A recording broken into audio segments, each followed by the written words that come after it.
don't take my sunshine away. Okay, well, welcome to the first of my beginning guitar tutorials. I want to continue to put music up, but I also want you people that are interested to get to learning the guitar.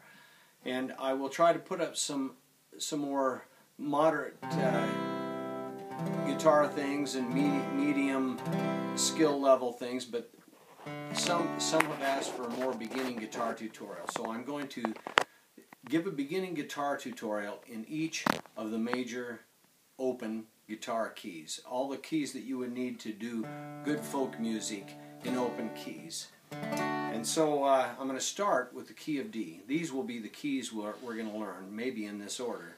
We're going to learn the key of D, then the key of A, and the key of G, the key of C, and the key of E. So, and we'll learn some song in each of those keys.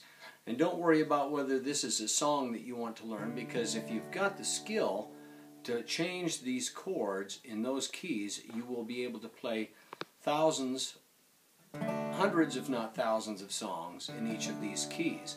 The key is being able to make the changes. In each of the keys there are 3 main chords to be learned to begin with. And so we're going to start with a little bit of a guitar, a music theory explanation here, so you understand why we have which 3 chords we do.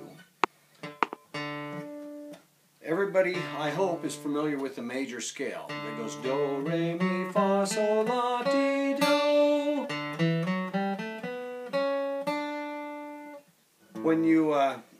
When you take the frets on a guitar and go up one at a time, that is called a chromatic scale. And that is not the major scale, that's a chromatic scale. And each fret equates to a different key on the piano. If you were to go up and hit every key on the piano, including the black keys, you would have the same thing. And if you go 1 fret, that is called a half step. And if you go 2 frets, that is called a whole step.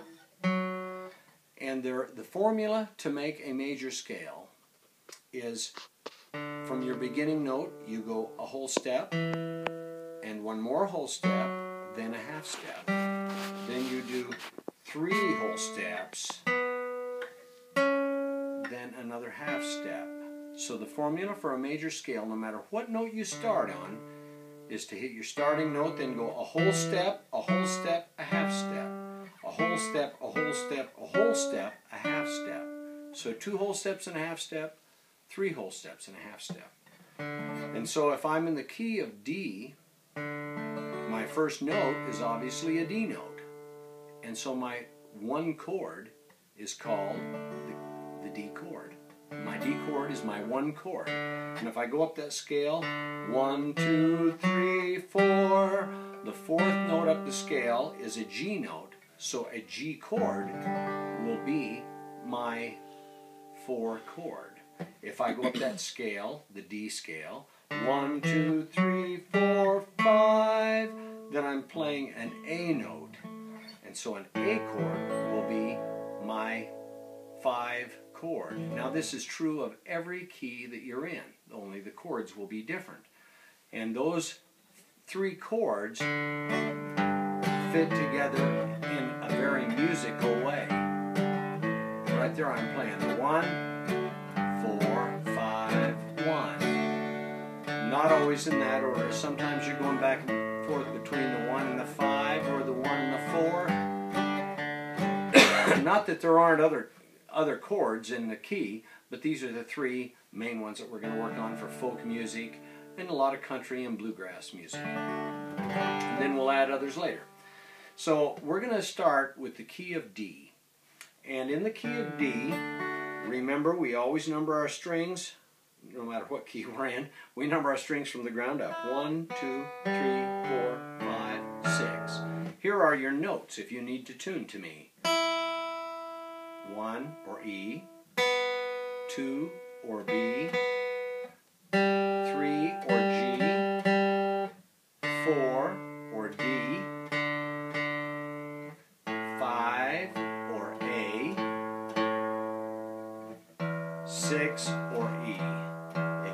trouble tuning, there's ways to learn to tune. I recommend getting a good electronic tuner, and that will solve a lot of problems for you.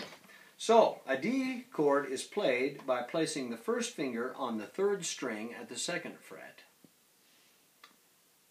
and the 2nd finger on the 1st string at the 2nd fret, and take your ring finger and put it on the 2nd string at the 3rd fret. And the notes that fit with this are from the 4th string down. That's starting with a 4 with a D note. And so when we strum this, as I taught in an earlier video, I want you to play the 4th string, then the 5th string, and do a boom chuck rhythm.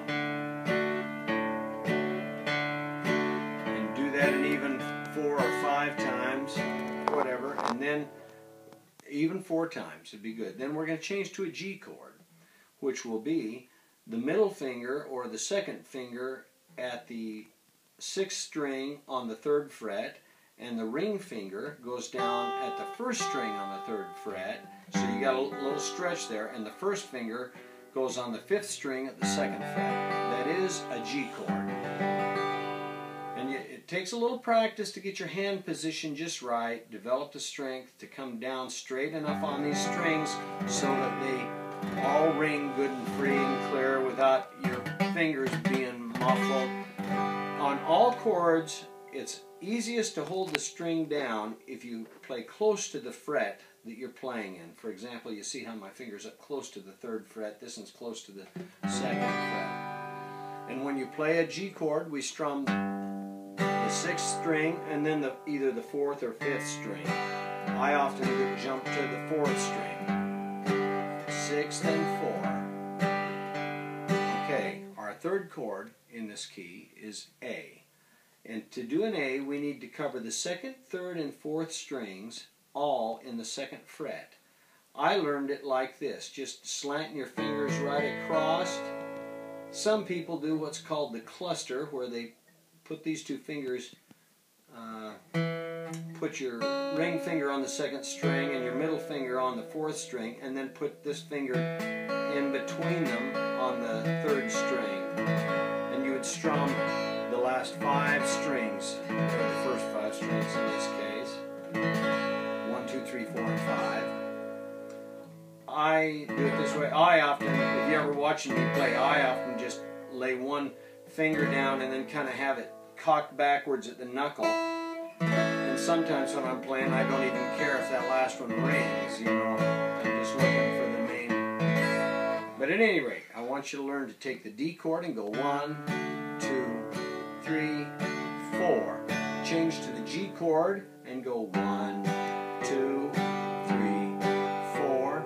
Change to the A chord and go 1, 2, 3, 4. Back to the D chord. 1, 2, 3, 4. Always start and end with our tonic chord or our 1 chord. So we can apply this to a simple song. There are hundreds of songs we could use. I'm going to use You Are My Sunshine. We'll strum a couple. You are my sunshine, my only sunshine. You make me. Then we're going to change to a G chord and pick 6 and 4. Happy when skies are. We're going to change to the D chord and hit 4 and 5. Gray, you'll never. G again. No, dear, how much I. Back to D chord. Love you.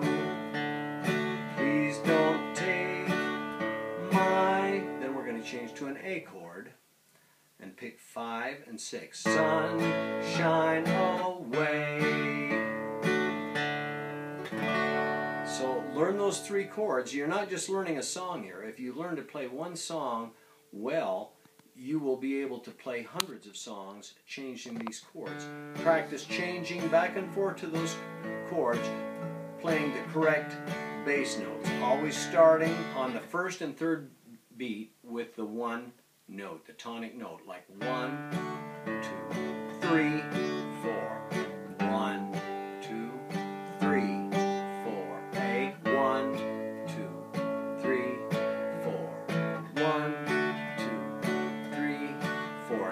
eventually you want to get so you can just hit the tonic note of each one and be able to switch back and forth. Your hands get used to these positions and you'll be able to make these chord changes quickly.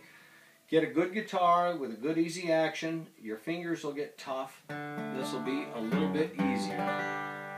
All right. Is there anything else I need to cover on that, Peggy? I think we're good. Okay. And I will teach, next I'll do a lesson that has a little more meat to it for those who already know how to play a little bit. And thanks for tuning in. I've had a few people ask me what my guitar is. I have several guitars. This one is a Collings D1A. I've had it since '97.